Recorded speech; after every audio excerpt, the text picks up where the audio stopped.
Hey, everybody. Welcome back to another episode of the Daily Noose with Tim Lynch. I am Tim Lynch. Okay, before we start today's show, I just want to say the Noose is starting to gain some traction. We're starting to get some more followers, more views. So let's keep that train rolling, can we?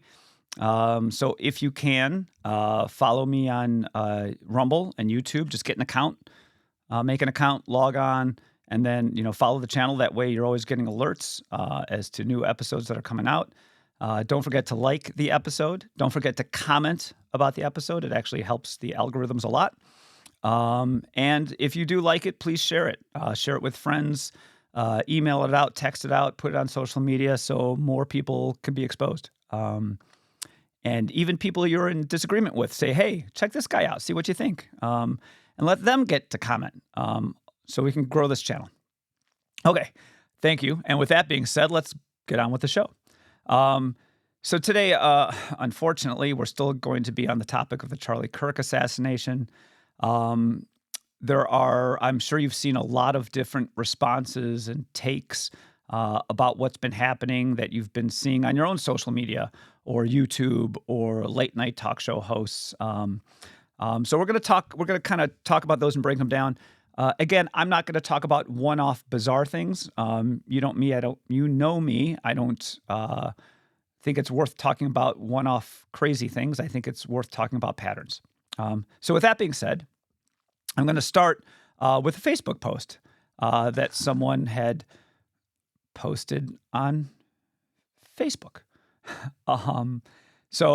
Now, again, this is just not one person posting something. As I go into it, you'll see this is something you've probably seen posted elsewhere or talked about elsewhere or brought up. This is actually one of the things I think Jimmy Kimmel had brought up that got him fired. And it's the most amazing gaslighting I think I've ever seen.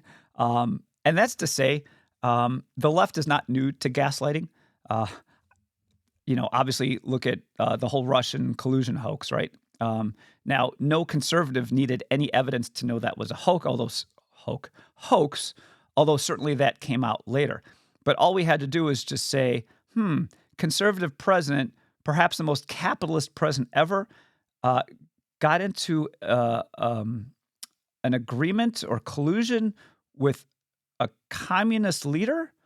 I mean, it doesn't even pass the sniff test. And yet the left bought it hook, line, and sinker. So, I mean, that's the level we're looking at. Or remember, as we were starting to expose Biden's dementia, one of the comments was, well, I think Trump is demented. I was like, number one, try to think of something new. But you're comparing two people, one guy who had to go nappy nap at 2 p.m., and another guy who would have 3-hour conferences answering every single question to everyone, sharp as a tack. So this is not a new entity, but it is fun to break it down. So that being said, I'm going to actually put this up and read to you this post that goes thusly. At 22 years old, the shooter of Charlie Kirk threw his life away. His father turned him in. He confessed. Okay, I think that's just a setup that he's probably guilty. So here's the first part. It says, the shooter, Tyler Richardson, is not black, brown, Hispanic. Okay, I'm just going to stop there. We don't care what color he is. Conservatives are not racist. If you do something bad, I don't care what color you are. If you do something good, I don't care what color you are. Conservatives don't see that. Conservatives are colorblind. Leftists tend to be obsessed with color. So while that's interesting for you, it's not interesting for us. So we don't care. Moving on, they say also he is not an immigrant. True, he's not an immigrant, but I'm going to stop right here because this is a huge pet peeve of mine. So the left, and they know what they're doing, conflates immigrant and illegal immigrant. Okay? Those are two very different things. So conservatives do not like illegal immigrants. We don't like people who break into our country, probably just as much as even the leftists don't like people breaking into their house. I mean, ask Nancy Pelosi's husband. So that's one major, major difference. They say immigrant. onto us when we were just saying illegal immigrant. Very big distinction. Now, if you want to talk about legal immigrant, the conservatives are perfectly fine with legal immigrants as long as they love this country. I mean, love it, want to be an American, want to do everything they can to support America and American ideals and Western civilization. If you come here legally but hate this country and want to overthrow it, Ilhan Omar, then no, we do not want you here. And it is fine, by the way, to bring in your good culture, right? You can bring in food. You can bring in your language as long as you speak English. You can bring in your dancing and your songs and your good stuff. But don't bring in your bad culture, right? We don't want legal immigrants bringing in honor killings, for example. That is also bad. So big pet peeve of mine, we are fine with legal American-loving immigrants. We are not good with legal American-hating immigrants or all illegal immigrants. Okay? So that's a very important distinction the left purposely tries to confuse people on. Moving on, they say he is not a radical leftist. Let's put a pin in that one. He is not a Muslim. True, he is not a Muslim. But again, see immigrant, right? We are fine with Muslims who love America and want to be an American and follow American Western civilized values. Moving on, he is not a gang member. Well, we actually don't know that yet.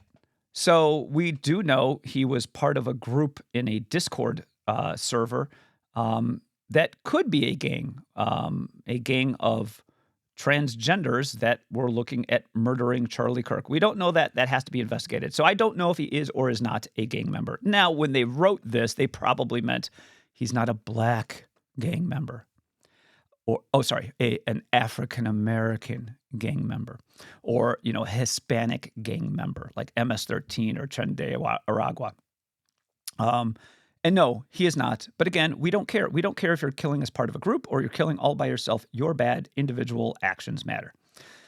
All right, he's not from a blue state. That is true. But again, I don't know in the history of ever that any conservative has judged someone by what state they came from. There are wonderful people who are trapped in blue states. There are horrible people who are in red states. We know this because there are blue cities with horrible crime. And he's not trans. I believe that is true. He is not trans. He's gay. He has a trans lover, but he is not trans himself. Moving on, the next section goes on to the profile doesn't fit the white Christian racists' scapegoats. Now, already this makes me laugh at the irony because white Christian racists. So what is the left supposed to do? They're supposed to not judge and be bigoted by people, and yet they're already grouping white Christian racists. And they're not saying, I'm fine with white Christians, I just don't like white Christian racists. They're basically saying white Christians are racists. I mean, if I had said something like, something about black urban thugs, you wouldn't say, well, I know he's fine with the black urbans, but he just doesn't like the black urban thugs. You would just call me a racist because you'd say he hates all black people. So again, right out of the gate, they're projecting everything that they are onto other people that aren't. So anyway, so he goes on. He fits the profile of a typical American shooter. Okay, let's see. So number one, he is white. Yes, he is white, but number one, that is not the profile of a typical American shooter. A typical American shooter is black. I mean, just look at the numbers. Now, they're probably saying, well, I didn't mean shooter. I mean, yeah, I know they're black. I meant school shooter. And again, this wasn't a school shooting, right? Wasn't someone who was running amok, going to a school and shooting as many people as he can. This was a very targeted political assassination. So even that doesn't apply, but fine, he's white. The next one, I don't know if they missed a dot on their line and they meant he is pro-gun and he is from a Republican family, or he is a pro-gun Republican family.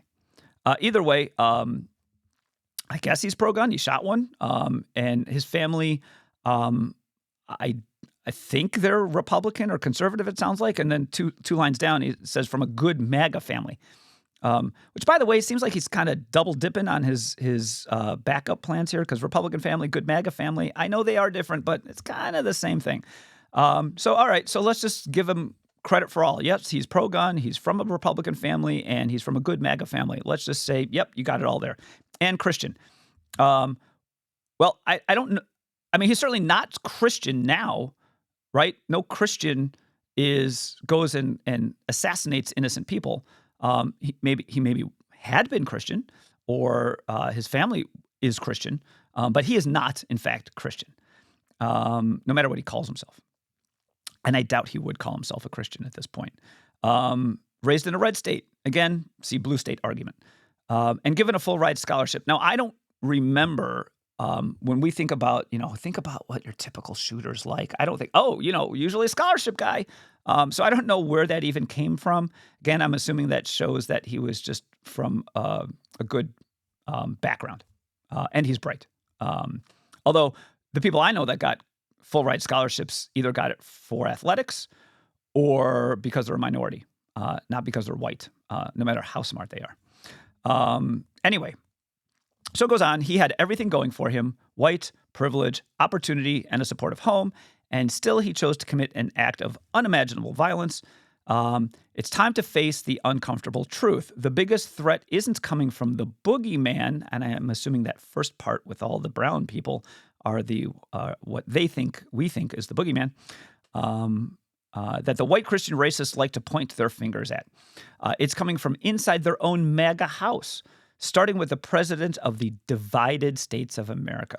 So cute. So basically what they're saying is this guy is a MAGA person and not a leftist. And I know what you're thinking. What?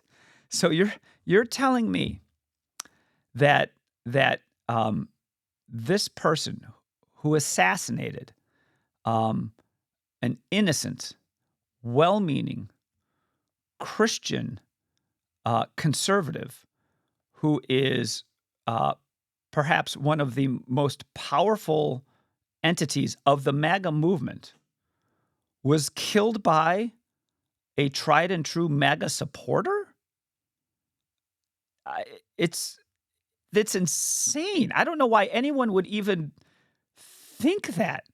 The only time you see something like that and would even doubt anything would be to say, like, am I going crazy? What am I missing? Because it's absurd. Now, I just want to go back and talk about his background, that they said, he fits the profile of a typical American shooter, saying, white, male, pro-gun, good Republican family, had a father, that sort of stuff. And that all was true.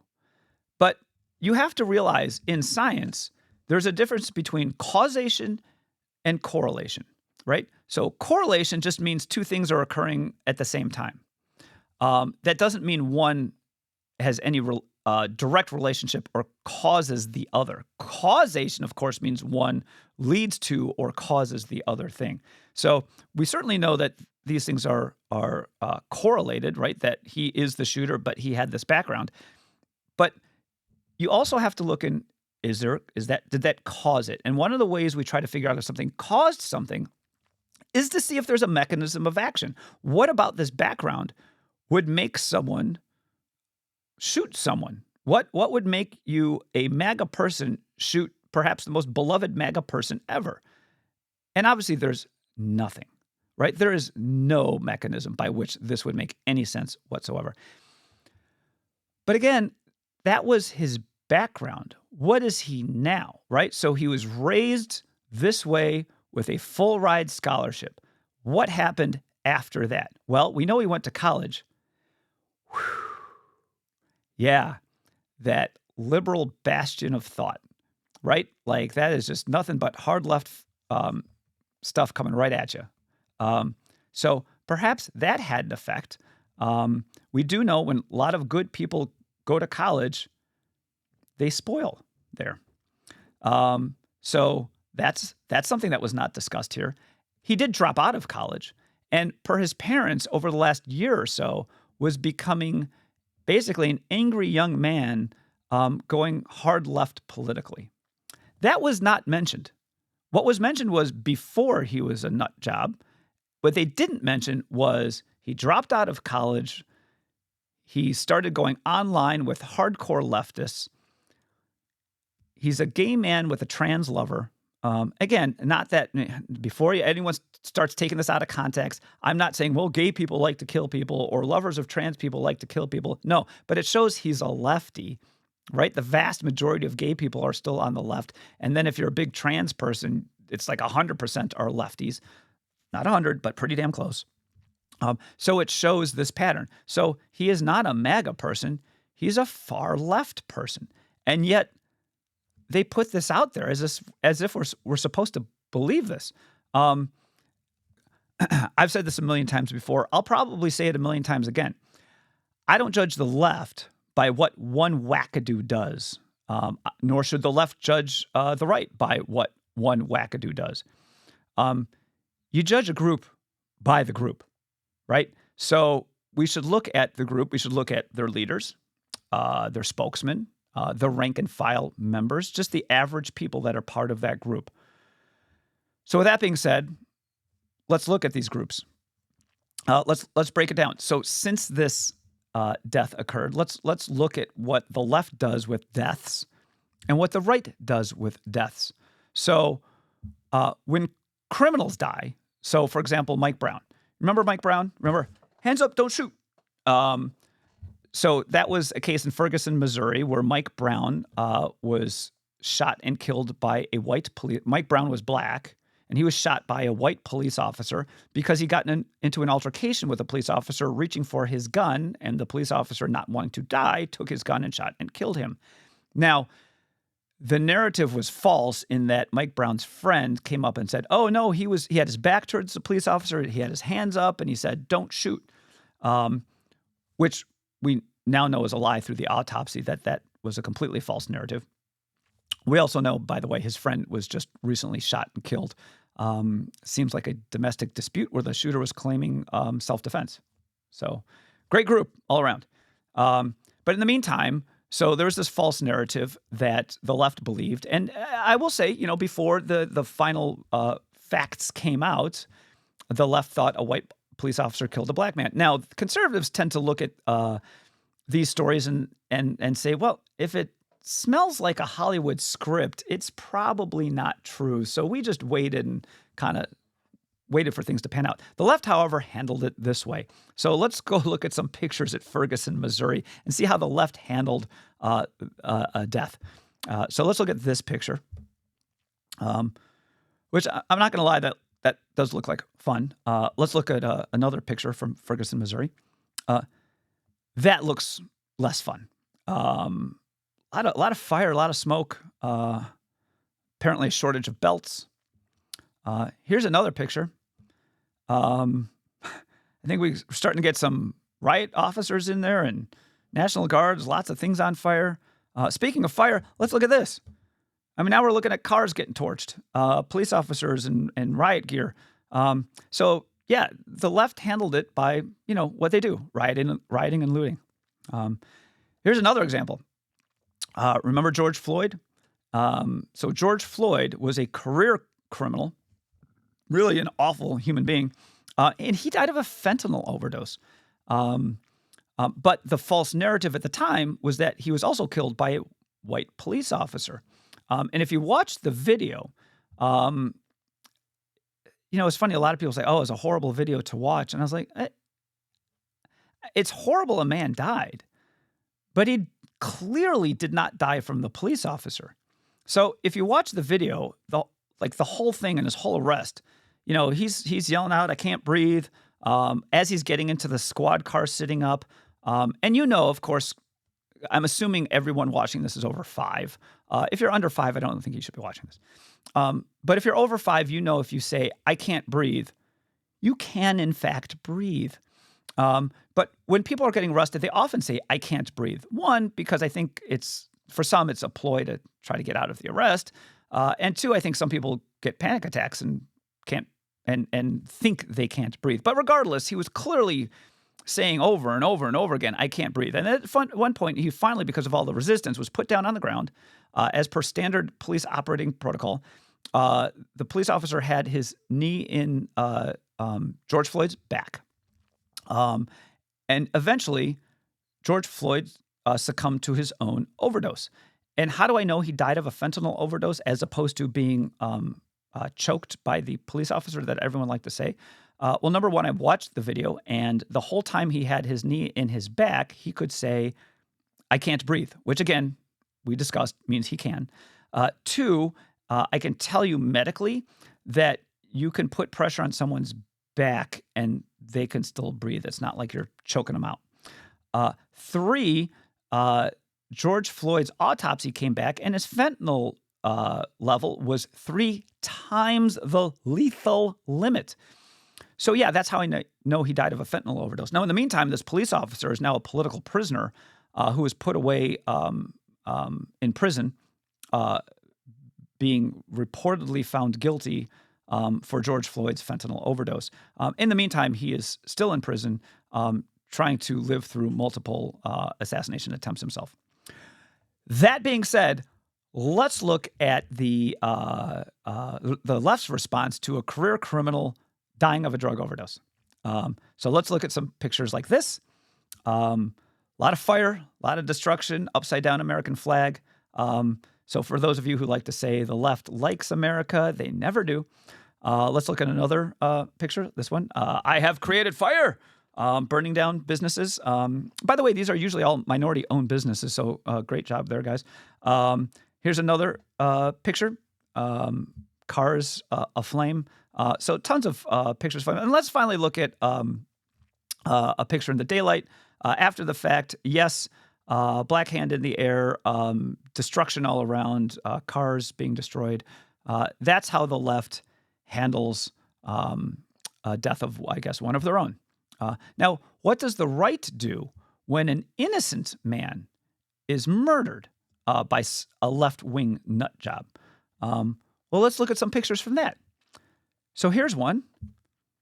Oh, it's just a bunch of people gathered peacefully in a phone light vigil. And let's look at another picture. And oh, here's a candlelight vigil of people gathered and not destroying anything, and looks like singing and coming together. Here's another candlelight vigil, and people all peaceful. I don't see anything on fire. And then it looks like a dark silent vigil. So no riots, no looting, no murders, nothing. So the right lights up candles, and the left lights up Toyota Celicas. Oh, and by the way, what does the right do when the left is rioting? Well, number one, they stay away. They don't want to get killed, because we've seen that. Number two, they try to help people who are hurt. They try to clean up. What does the left do to the right's vigils? What do they do in response? Well, let's look at this video. So this is a video of an Arkansas leftist, Carrie Rollo, and she destroyed a Charlie Kirk memorial in front of the Bentonville courthouse. So let's look at that. He lives as he dies, promoting violence. Record all you want. Look at these freaks, dude. Well, are you? No, look at this shit. Check it out. Look at this shit. Fuck all this reactive bullshit. Yeah, 9-point Fuck Charlie Kirk. Fuck Charlie Kirk. Fuck Charlie Kirk. Okay, here's another. This is in UNC Wilmington, and this is someone had created a memorial, a rock memorial for Charlie Kirk. It was beautifully painted, stars and stripes, wonderful words on that. And what happened here? Well, you get some awful, that's affluent white female liberal, who just destroys it and paints it over. Just not a care in the world. Just so you guys know, I'm fully religious too. We know that she's good to know you don't respect your father. Oh, I do, but Charlie Kirk is definitely not the morals I support or the religion I support, where you're just taught to love your neighbor, Well, our not hate your religion neighbor. teaches respect. Yeah, This is love not your respect. neighbor.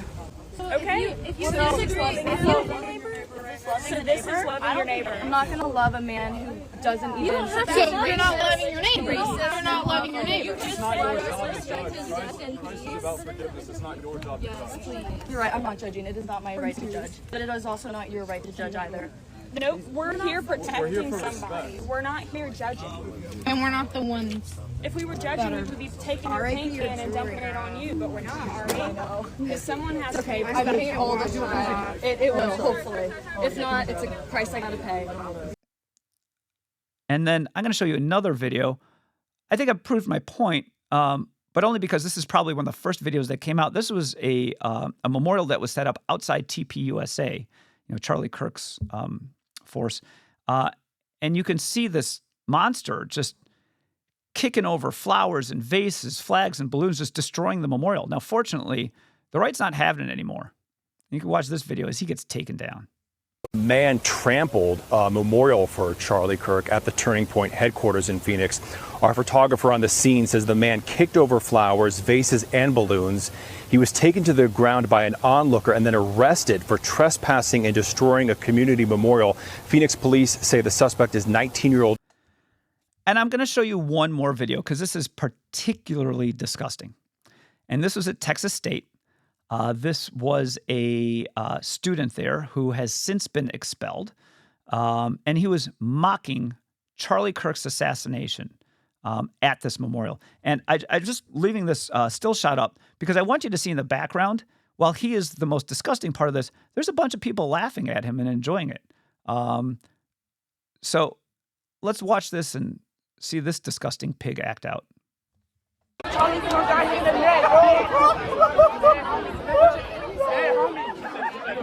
real. Oh my God.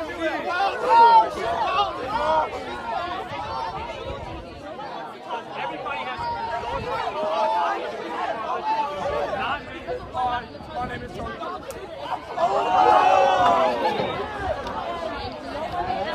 That's too much.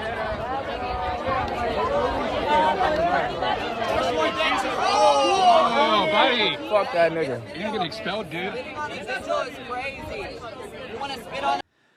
Yeah, so quite the difference between the left and the right. All right, now one of the things that you've also been hearing these days is, well, there's political violence on both sides. Well, there's really not, but I want to bring up one example specifically that people always talk about, and that's the racist shooter who in 2022 went into a predominantly black supermarket and killed 10 black people, this racist. And the left will say, oh, see, he was a racist shooter from the right. Well, number one, I don't know if he was from the right. I don't know if he was a Republican or a Democrat. I know he was a racist, but as I said before, conservative values are not racist values. Racism is not a part of conservatism. Racism is strongly associated with the left, right? I mean, you can go back to the slave owning days. You can go more recently to the KKK. You can go currently to colleges and universities who make a big deal about race and whether they'll accept you or not. To this day, they talk about it. I know 100%.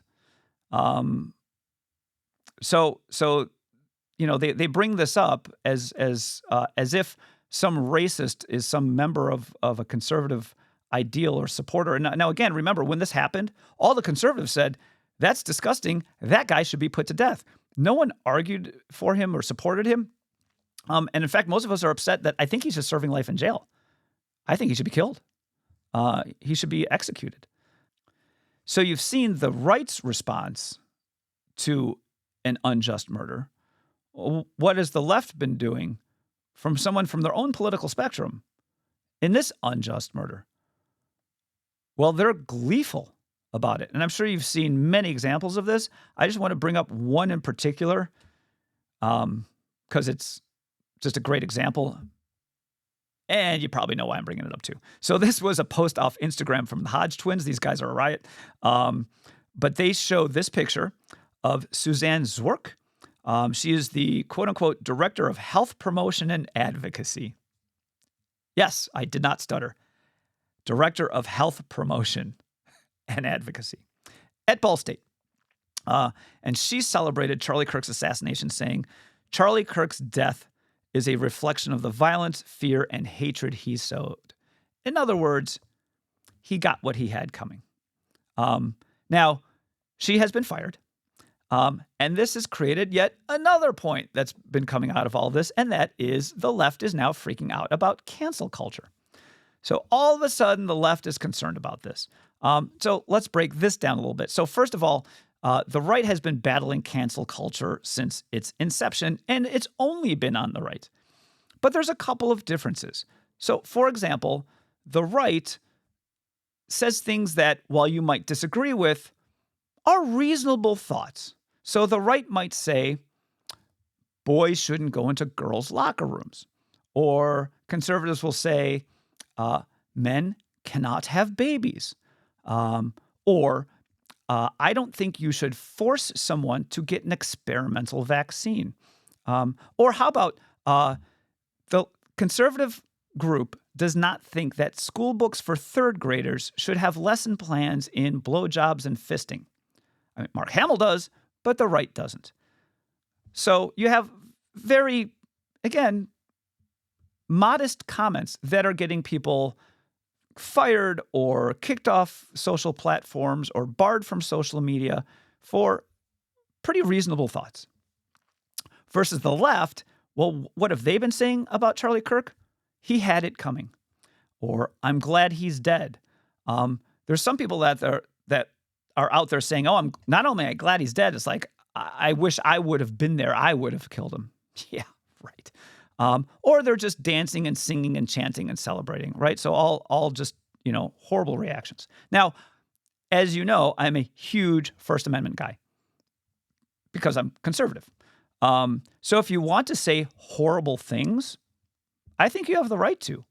Now, you're seeing all these people get fired. And you know what?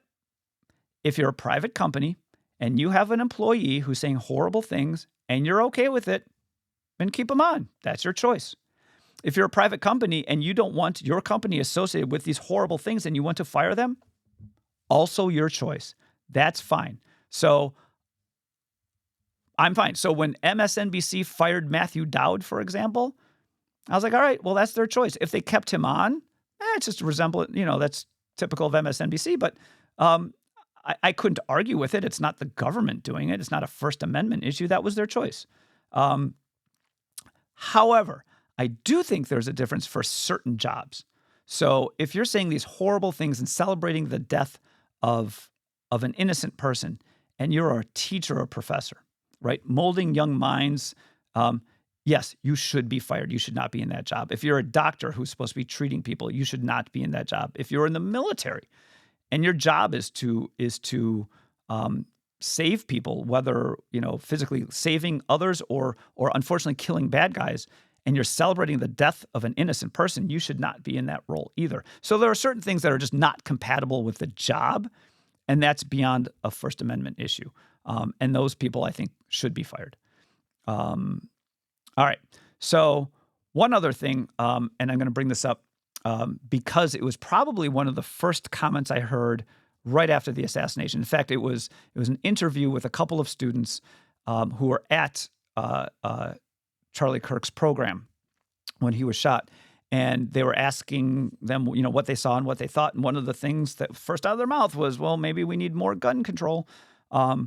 Ironically, by the way, that I believe Charlie Kirk was answering a question about shooters, and he was literally talking about the trans community becoming such a problem in shooting. But anyway, so yeah, they want to go now. They're again want to go after the guns. Now they haven't made a huge deal of it because it's an old hunting rifle, bolt-action hunting rifle, and it's not the demon they've been working on, which is the AR-15. So you haven't seen as much of it, but you've seen a number of people, including AOC, go after the guns. But again, they're going after the guns. Conservatives go after the bad guys. And this makes me laugh. So this was about 2 weeks ago, I went to shoot sporting clays for the first time. Thanks, Eddie. And had a blast. But I literally chuckled to myself because in the parking lot, a little bit before 9 a.m., there's like 20 some old white dudes, each with a shotgun. And I literally laughed because I'm watching all these people walk around with all these shotguns and could only think it's like, well, obviously no one's getting shot, right? The guns aren't just going to go shoot people. And these guys aren't going to shoot people. So the left goes after these guns and they're just inanimate objects because they can't go after the bad guys. And that's just the world that they live in. So it's crazy. So at the end of this, what have we learned? So number one, conservatives speak the truth. They speak it to themselves and they speak to liberals across the aisle. And that, unfortunately, is what got Charlie Kirk killed because he was speaking truth to liberals. Liberals gaslight the bejesus out of us. Now, we're not stupid. We don't fall for it. But they also gaslight themselves, which is very easy to do because they get the support of mainstream media, right? They're not going to call out their falsehoods, call out their gaslighting. They get support from the schools, from Hollywood, from TV, from movies, from rock and roll. Like they get everyone to support them. So it's very easy to try to gaslight the other side. It's also easy for them to gaslight themselves because, well, when you're already part of a cult, you just take what they give you. Two, conservatives hold vigils while liberals riot. Three, liberals riot at conservative vigils. Four, conservatives fight for the law-abiding. Liberals fight for the criminals. And five, conservatives want to lock away bad guys and free up the guns for good people. Liberals want to free bad guys and lock up the guns for good people so they can't defend themselves. Doesn't hurt that they also want to defund the police so the bad guys have an easier time as well. So be careful out there. I think the left is really suffering as a movement right now, which is good. But that's when a lot of people can be at their most dangerous. Groups tend to make desperate moves when they feel that they're at their end. So that's all I got here. Again, thanks for joining us. We'll see you next time.